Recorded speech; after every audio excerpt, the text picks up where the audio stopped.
so during the height of the COVID-19 pandemic, several fertility clinics shut its doors, and as a result, some families were forced to stop treatments mid-cycle, which is devastating, while others had to cancel their IVF treatments altogether.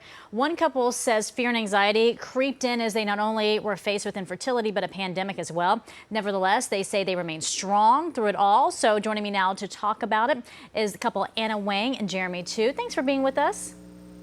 Thanks for having us. All right, let's start out with this. You have some good news for us, don't you? Yes.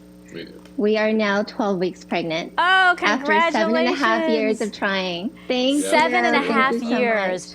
Boy, that's a Yes. long road. I got to ask you, though, IVF is tough as it is, right? But to go through it during a pandemic, what challenges did you face? So the scary part in the beginning was there wasn't a unified message on how to tackle COVID.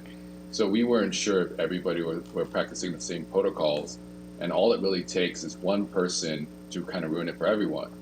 And on top of that, accessibility to healthcare wasn't the best either, because the whole system was definitely at capacity.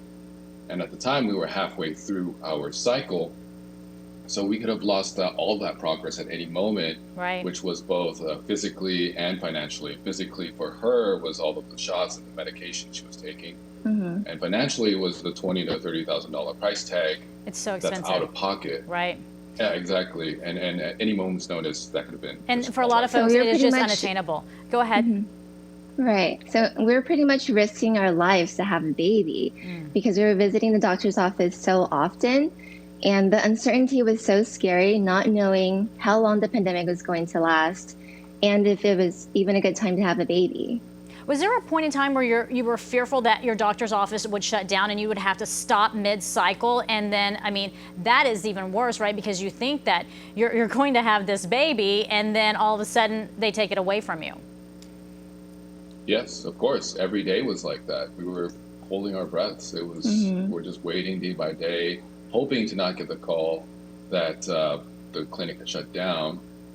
We also signed a waiver acknowledging that that could be a possibility at the time.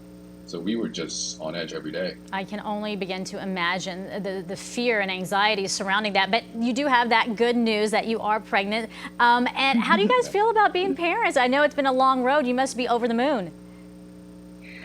Right now, we're just trying to get through morning sickness and nausea and not vomiting during this interview. Hey, we're I so know the excited. New feeling. to us.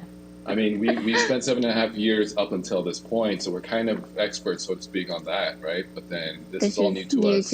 Yeah, completely So we're new just navigating territory. it day by day. But there's still the anxiety right now of having a baby during a pandemic. Are you worried about the road ahead as you go to your doctor's appointments, as you have to go about your daily lives? I don't know if you're back at work in an office or not, and how that plays into all of this. I think the biggest part is not being able to accompany her at the appointments. Right, I'm going to all the ultrasounds, all the scans, all the testing on my own. So it definitely feels very scary and alone because he's not with me anymore, holding my hand, Right. rubbing my back, telling me everything is going to be okay. All right, well, we're out of time, but if you had one word of advice for those out there who want to be in your shoes and pregnant, what would you say? I would say don't put your life on hold just because of the pandemic. You've come such a long way, and of course, take all the precautions that you need when you go out. Yeah. Wear a mask, wash your hands, stay safe, but keep moving forward. Also, more importantly, choose a doctor that has his best interest is to take care of everyone, and so he actually practiced all of the precautions and safety measures. And we really believe that in the middle of a pandemic, miracles can still happen. That's So right. keep going. You are proof of it. That was more than one word, but we'll take all of them because it was good advice.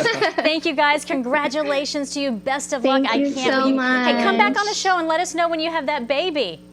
Do you Will know if it's a girl or boy? Will do. We don't know yet. We'll find out in a few weeks. Oh, so excited for you. All right. Best of luck. Talk to you soon. Take care. Thank you so much.